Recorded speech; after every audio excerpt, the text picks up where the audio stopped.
로비는 지난 2013년에 롤러코스터를 통해 감독으로도 데뷔했던 하정우 씨의 세 번째 연출작입니다.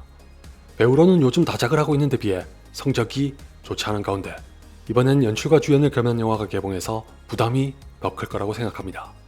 그도 그럴 것이 백두산 이후로는 그나마 하이제킹을 제외하고 죄다 하정우란 이름값에 미치지 못하는 결과를 맞았기 때문에 흥행부진에 허덕이고 있는 다른 배우들과 함께 현재 한국 영화계가 얼마나 어려운지를 단적으로 알 수 있는 사례 중 하나가 됐기 때문입니다.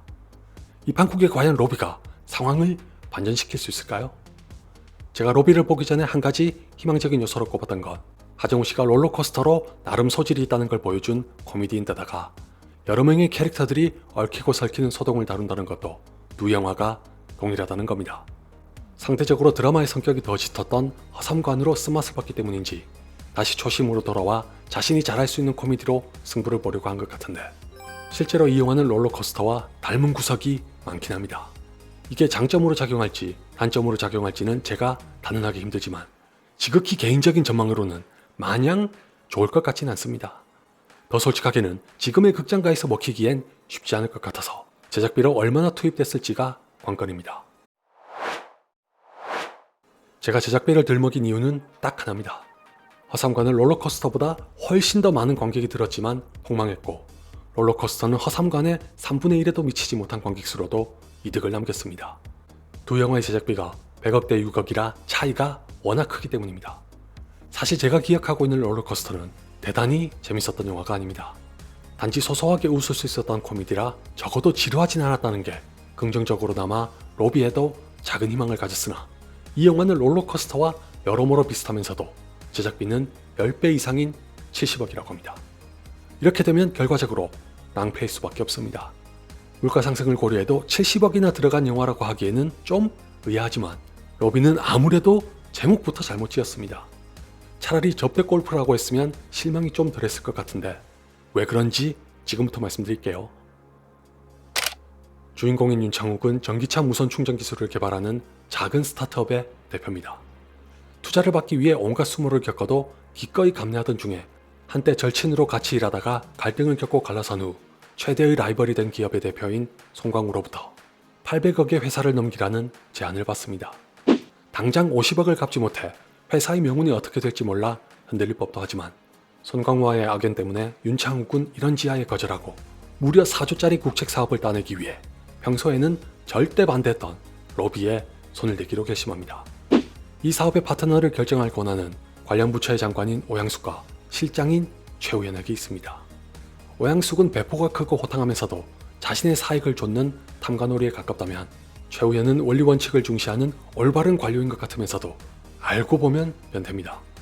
최우현을 공략하기로 한 윤창욱은 아니꺼운 기자에게까지 뇌물을 주고 몇 가지 정보를 얻는데 모든 딜은 골프장에서 이뤄진다는 말을 듣고 부랴부랴 골프를 배우는 한편 최우현이 미쳐있는 골프 선수를 섭외하는데 간신히 성공해 점수를 딸 절호의 기회를 얻습니다.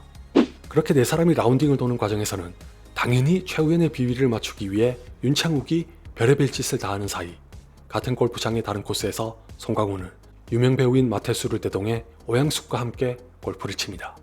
두 사람은 이미 모종의 거래를 한 터라 결과는 정해진 셈이나 마찬가지였으나 오양숙과 골프장 대표가 또 다른 청탁으로 엮인 관계라는 게 변수로 떠오릅니다. 설상가상 오양숙의 후배이자 골프장 대표의 아내인 다미가 과거에 마태수의 연인이었다는 것까지 밝혀지면서 골프장은 난장판이 됩니다.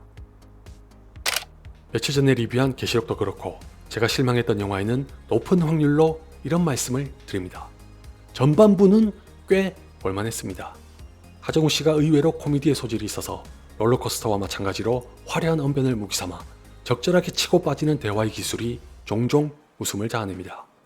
대사의 양이 많고 빠르기까지 해서 무슨 말인지 알아듣기 힘들 때가 있긴 해도 마치 코미디 프로그램에서 흔히 보는 장면처럼 말로 주고받는 배우들의 호흡이 딱딱 맞아떨어지는 포인트가 전반부를 채웁니다. 여기에 마냥 웃기려고만 하지 않고 풍자와 비판을 보태려는 시도는 금상첨화입니다. 말이 좋아 대표지 투자가 절실히 필요한 사람에게 알량하게 30분이라는 시간을 주면서도 귀를 기울이거나 진심으로 들어주기는커녕 온갖 모욕이 스스럼 없이 쏟아지는 꼬락서니를 보면 너무나도 현실적이라 분통이 터집니다. 윤창욱은 그런 수모를 겪으면서도 기술력 하나로 회사를 살리려고 하지만 다들 아시다시피 세상이 그렇게 호락호락하지 않습니다. 오죽했으면 혜택을 달라고 요구하는 게 공정하게 진행해달라고 부탁하는 것보다 낫다는 말까지 나옵니다.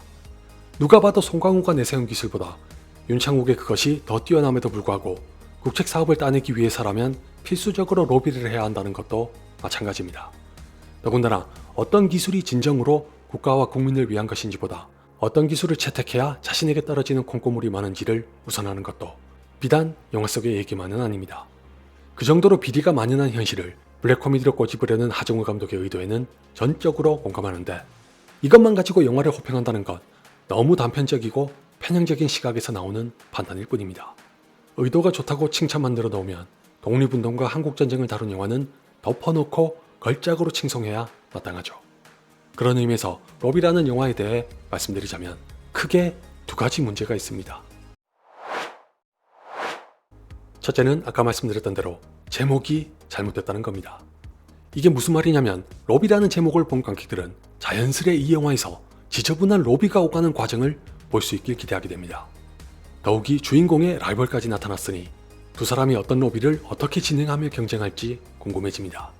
실제로 전반부는 그렇게 운을 띄우면서 종종 작은 웃음을 주기도 해 좋은 시작을 보여줬으나, 로비는 막상 본론으로 들어가면 비행기라는 한정된 공간을 배경으로 삼았던 롤러코스터에서 무대만 골프장으로 바꾼 게 전부라고 해도 무방할 지경입니다. 다시 말해, 로비라고 해서 뭔가 치밀하거나 단계적으로 진행하는 계획 같은 게 있는 게 아니라 사실상 처음부터 끝까지 골프장에서 벌어지는 잡다한 소동이 전부입니다. 그래서 제가 접대 골프라는 제목이 더 어울린다고 한 거죠. 물론 골프장에서의 모든 에피소드가 나빴다는 뜻은 아닙니다.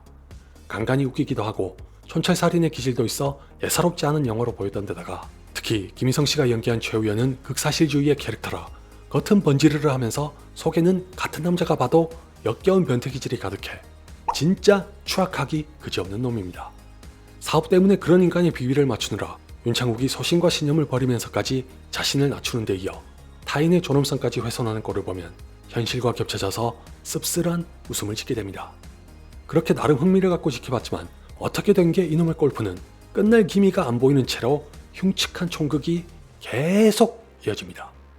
분명 제목에 따라 로비를 보고 싶었던 건데 골프장에서의 라운딩만으로 영화를 가득 채우니까 원래 로비가 저렇게 간단한 건가 싶은 의문도 생기고 덩달아 흥미까지 뚝 떨어집니다. 얼른 다음 스텝을 밟았으면 좋겠다. 언제쯤 다른 얘기로 넘어가나? 지금은 몇 번째 홀일까? 이런 생각이 머릿속을 가득 채웁니다. 그럴 수밖에 없는 이유가 이 영화의 두 번째 문제입니다. 냉정하고 솔직하게 말씀드릴게요. 제가 제작비를 괜히 들먹인 게 아닙니다. 개인적으로 이 영화를 보고 나오는 길에 롤러코스터만큼은 아니더라도 가능한 적은 제작비로 만들지 않았다면 흥행에서 재미를 보긴 힘들 거라는 결론을 내렸습니다. 왜냐하면 로비는 장점으로 내세울 수 있는 부분이 많은 관객을 만족시키기에는 너무 미약합니다. 같은 장르의 블랙 코미디로 비교할 때 미키 17의 연출은 지나치게 노골적인 반면 로비는 안정적인 연출을 지향한 탓인지 블랙 코미디의 맛을 제대로 못 살리고 얌전을 떱니다. 그 바람에 이 영화는 각본과 연출에서 강약의 지점이 없어 시종일관 낙차가 적은 리듬으로 평이하게 흘러간다는 게 큰 약점입니다. 심지어 클라이막스로 나오는 장면마저도 연기와 연출에 힘이 실리지 않아 통쾌한 맛보다는 더럽다는 인상이 더 강하게 남습니다. 전반적으로 소소하게 보기에는 나쁘지 않지만 이런 영화를 보러 요즘의 관객들이 극장까지 올까요? 하다못해 아마존 할명수와 히트맨2는 요란하고 시끌벅적하기라도 해서 호불호를 노릴 여지라도 있었지, 로비는 코미디 영화에 기본적으로 원하는 에너지가 약해서 관객의 폭이 훨씬 좁을 거라고 생각합니다. 로비에는 여러 배우들이 무더기로 등장한다는 것도 롤러코스터와 닮았는데 유감스럽게도 이번에는 이게 약보다 독에 가깝습니다. 명확한 역할을 하고 있는 4-5명의 배우들을 제외하면 오히려 이야기를 혼란스럽게 만들어서 당혹스럽기만 합니다. 예를 들어 박혜수 씨가 연기한 골프장 대표는 갑자기 치고 들어와서 쟨 또 뭔가 싶었는데, 현봉식 씨가 연기한 신부까지 끌고 들어와서 판을 더 어지럽힙니다. 골프장 대표의 부인으로 나오는 차주영 씨의 캐릭터는 한술 더 떠서 이야기를 아주 난장판으로 만드는 데 일조하고, 무엇보다도 최시현 씨가 연기한 캐릭터는 영화 내내 무슨 말을 하는 건지 도통 알아들을 수가 없어 짜증을 부추깁니다. 방금까지 말씀드린 캐릭터들은 이 영화의 메인을 보조하는 역할이자 결말을 위한 빌드업의 도구로 쓰인 셈이라 꼭 있어야 하는 건 부정하기 어렵지만 쓰임새가 썩 좋지 않아 소동을 위한 소동에 머문다는 것에서 각본이 부실했다는 걸 알 수 있습니다. 이런 면에서는 하정우 씨의 연출 데뷔작이었던 롤러코스터가 한결 자연스럽습니다. 아무래도 롤러코스터는 당시 대부분의 배우들이 무명이거나 신인에 가까워 제 몫을 하고 있다는 인상을 줬으나 로비에는 어느 정도 무게감 있는 배우들이 대다수를 차지하다 보니 관객들이 은연중에 원할지도 모를 기대치에 부합하려고 하정우 감독이 욕심을 부린 것 같다는 게 패착으로 작용합니다. 그리고 최우현이 광적으로 좋아하는 골프 선수를 연기한 강혜림 씨의 연기는 진짜 묘합니다. 썸바디에서 봤을 때도 연기를 잘하는 건지 못하는 건지 평가를 내리기 힘들 정도로 굉장히 애매했는데 로비에서 보면서도 이미지는 꽤 잘 어울리지만 연기는 잘하는 것 같기도 하고 못하는 것 같기도 합니다. 연기를 보는 눈도 제각기 주관적인 거니 여러분께서는 어떻게 보셨는지 궁금하네요. 결론적으로 이 영화에 썩 좋은 점수를 주긴 어렵습니다. 좀 전에 말씀드렸다시피 이 정도의 코미디로는 많은 관객들을 사로잡기 힘든 와중에 제작비가 70억이나 들어갔다면 흥행해서 재미를 보길 기대하기보다는 얼마나 손실을 줄일 수 있을지를 걱정해야 할 영화입니다. 로비가 재밌는지 재미없는지와는 별개로 이게 지금의 영화계가 처한 뼈아픈 현실이기도 합니다. 이젠 우리나라만이 아니라 할리우드도 어지간한 재미와 스케일로는 관객들을 극장으로 불러들인다는 게 불가능합니다. 로비도 예전 같았으면 이렇게까지 인색하게 평가할 영화는 아닌데 현실이란 게 참 녹록지 않네요.